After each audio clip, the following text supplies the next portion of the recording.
Hey, what's going on, guys? My name's Griffin, and I'm a filmmaker based out of Orange County, California. And today we're going to be breaking down a production where I was shooting with the Canon C500 Mark II with the 1DX Mark III as my B cam. So the main goal for the gear that I was bringing was I wanted the setup to look super high production value, like we had a full crew, but at the same time it was just myself. So I didn't want to like overload myself where I was carrying too much stuff. And what you guys will see is like I definitely brought a lot with me, but it was all packed into 4 bags. So 2 of those were checked bags, 1 was a personal item, and 1 was a carry-on. And so that's actually like the limit if you're traveling with just 1 person typically. And then the 2 checked bags were heavier. They were over the 50-pound limit, and that's because I have a media pass. So when you have a media pass, most airlines in the US will allow up to 100 pounds. So my first bag was about 65 and the other one was about 75. So we'll go ahead and break down exactly what was in each bag. So for my main camera bag, I brought the Manfrotto Pro Light Cinematic Expand backpack. And what's cool about this backpack is you can actually fit the camera fully assembled. So you don't have to take off the top handle, you don't have to take off the side handle, anything like that. So when you show up on location, all you do is you pull that thing out and you're ready to go. You don't have to do any assembly whatsoever. That's one of the downsides if you bring, say, like a Pelican 1510, which is an outstanding case, but you have to break the camera down every time. And sometimes you'll be at a location, you'll be filming, you'll call, okay, that's a wrap, great, we're done. And then as you're walking out, maybe you notice something, oh, hey, that's pretty cool, I should pick that up for B-roll. Or somebody says to you, hey, why don't we go ahead and grab one more shot of this other thing that I didn't think of? And then you're like, oh man, I already broke down my camera. So that's kind of why I like having a backpack that I can have my camera fully assembled. So as I mentioned, the B camera was the 1DX Mark III. So I chose the 1DX Mark III over my C200 for the B cam for 2 reasons. The first reason was I needed to take some still photos on this trip. So I didn't want to have to bring a 3rd camera with me. And not only I didn't want to, I really just didn't have room to bring a 3rd camera. So that was reason number 1. And then reason number 2 was being that the C500 Mark II is a full frame camera, it's kind of nice to also have a full frame B camera. That kind of gets me into the lenses. The lenses I wanted to bring were the Canon 35mm 1.4 version 2. So this is a really good lens. It's my favorite lens of all time. Or I should say my favorite lens that I own. And then the second lens was the 85mm 1.4 with image stabilization. These 2 lenses pair really well together. They're both sharp, they're both pretty contrasty, and you could throw a Pro Mist filter on both of these lenses and they're gonna match really well. If I were to try to match, say like my 24mm Canon Prime or my 50mm 1.2 Canon, they just don't really match. They're a little bit too soft.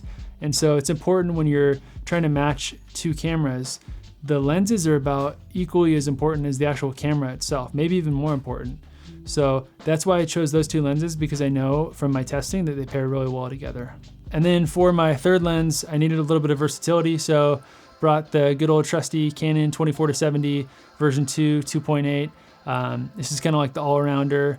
If you don't really know what you're gonna be shooting, you kind of know you're covered. I mean, 24 is wide enough on full frame, and then 70mm is great. And then what's cool about the C500 Mark II is if I need a little more reach, I can punch into that Super 35, or if you really needed to, Super 16. And it doesn't extend the focal length, but it crops in, making it tighter frame. So if you did need a little bit more of a little more reach out of the lens, that's kind of one way to get it. So in terms of filters, as I mentioned, I put a black Pro Mist filters on both the 35 prime and the 85 prime. On the 35, I usually put the 1/8 black Pro Mist, and on the 85, I usually put the 1/4.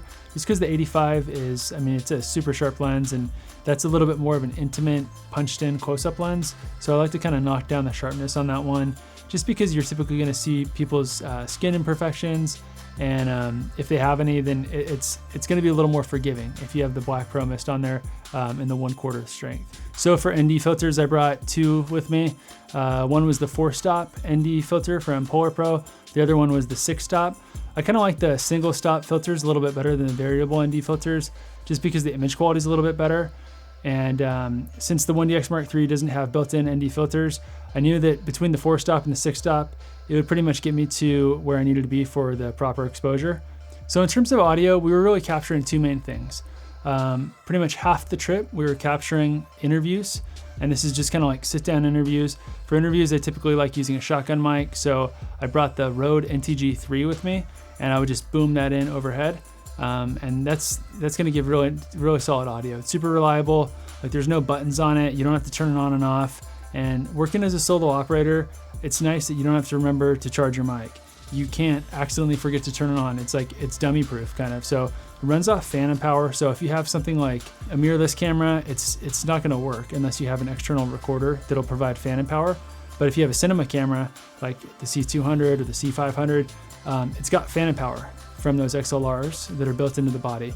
So that's one of the really cool things, is it'll just power that mic and you can run it forever. You don't ever have to charge anything. And the audio quality is really solid. And then I also needed to bring a lav kit with me. So I brought the Sennheiser AVX kit with me. I talked a little bit about this kit before. It's solid, does a really good job. And one of my favorite things about it, second to the audio quality, is the receiver is really small. So you can put it right on your camera and you can keep a really compact form factor. It's also a digital signal, so it'll do the little scanning of the frequencies for you. You don't have to do that when you get to a location. It does that automatically. I'm not in love with this kit. I mean, it's solid. I did run into a little bit of interference, and that's kind of one of those things with the lavs that you always kind of got to be mindful of, and you always have to like make sure you have your headphones on all the time when you're relying on that lav audio. A couple of the times I just call, hey, let's cut real quick, and I'll go get in there and either fix the positioning of the lav or turn it off and turn it back on. Usually once you power cycle, it'll like come back on and it'll find a clean channel. Okay, so in terms of grip and lighting, I didn't have anybody else with me, like I mentioned. So the first kit was the Pelican 1745 Air case. This is my newest case in the Pelican lineup. This thing's freaking sweet. So it's too big if you don't have the media pass. So just know that if you don't have a media pass, maybe check a different case out. But if you do have the media pass, and it's super easy to make one for yourself, if you are traveling for a media purpose, I'll link a few videos in the description so you can figure out how to do that for yourself. But this case is really cool because it's really long.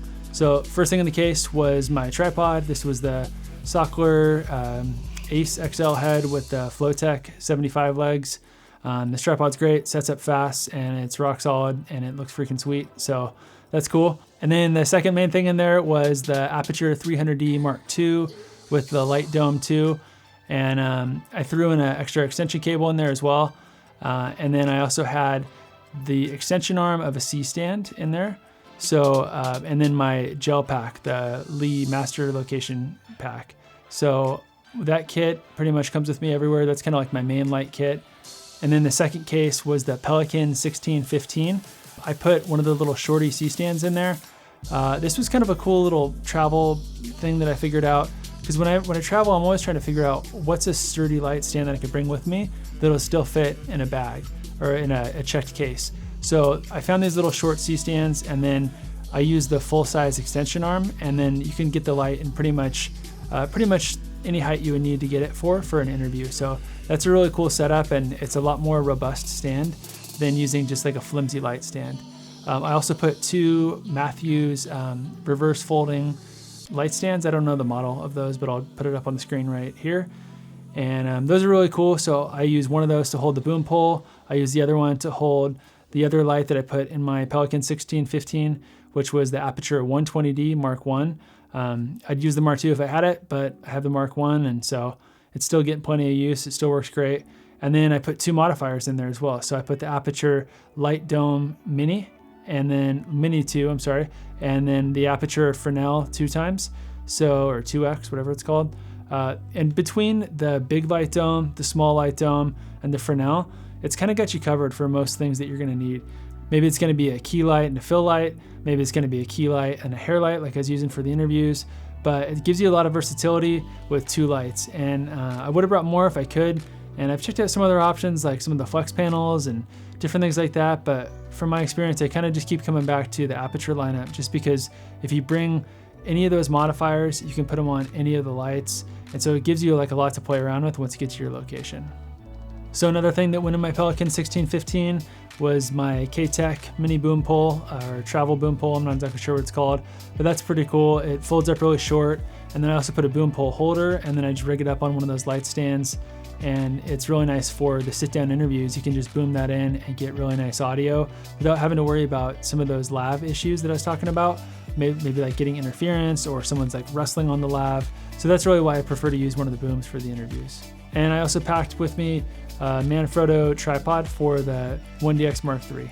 So in terms of interview setup, I typically like to do a key light with the Light Dome 2, and then a hair light with either the Fresnel or the Light Dome Mini. And that kind of just depends on the space and how much light I need to fill up, or how much ambient light I already have in the room. I'll show a few of these interview clips here. For all the interviews, I was using the C500 Mark II as the A cam on the wider shot, and then the 1DX Mark III is the B cam with the 85mm on there. So that's kind of like my go-to setup for the interviews. I can set the whole thing up in about 45 minutes, and for the style of shooting we were doing, we were shooting multiple interviews in a single day. So, and like I mentioned, it was only me there. So I had to be able to set things up and tear it down super quickly. So that's kind of one of the things I really like about the light domes, is you can set them up and tear them down really quick and just toss them right back in your case. So just because we were shooting hours and hours of footage, I actually shot a lot of these interviews in 2K in 10-bit 422. And I think most people can't tell the difference, and it was never going to be streamed in 4K. The final delivery is not in 4K. So I just said, hey, look, I'm going to shoot this in 2K, especially based on how fast they wanted the edit done. That was one of the things I agreed to with the client ahead of time. We had to get it done quick. So they wanted it to look good, and that's one of the main reasons why I bought the C500 Mark II and the 1DX Mark III, just because they do have a really nice 10-bit 2K image. In terms of matching the cameras, I shot the C500 Mark II in C-Log 2 the whole time, and then I shot the 1DX Mark III in the compressed C-Log codec, which is the H.265. I mentioned it before, but that codec's pretty tough to edit, so I would just create proxies overnight, and I was able to edit all that stuff right off my laptop. In terms of color grade, I went for kind of like a darker, moodier vibe, because it was all wrestling stuff, and figured it kind of fit the theme and fit the vibe. It was like kind of dark and grungy, so thought it looked pretty cool. The cameras matched up really well. So basically what I did is I created a custom LUT to take the C500 Mark II basically all the way to almost to the final color grade, and then I would just tweak the clip individually, just pull the shadows down and maybe bring the highlights up a little bit depending on if it needed a little more or less contrast. And then I made a separate LUT for the 1DX Mark III that basically it brings it to Rec 709 a different way, because the C-Log 1 isn't as flat as the C-Log 2. It gives that same kind of a little bit of teal in the shadows and highlights and a little bit of orange in the midtones, and it actually matches really well. I did a little bit of tweaking in the HSLs to the skin tones on the 1DX Mark III, but I didn't have to do too much work, which I was really happy about. So anyways, that's it for me today, guys. Just wanted to kind of do a little breakdown of that production. I remember when I was first starting out, I just had so many questions about like, how do you travel with all this gear? Like, what do you bring? Like, should I bring this? Should I bring that? And I figured videos like this from all kinds of different creators on YouTube helped me out. So figured I'd kind of do my take on it and share some of the things that I've learned throughout the years. So if you like this kind of video, maybe consider hitting that subscribe button, and I'll see you guys in the next one. Take care.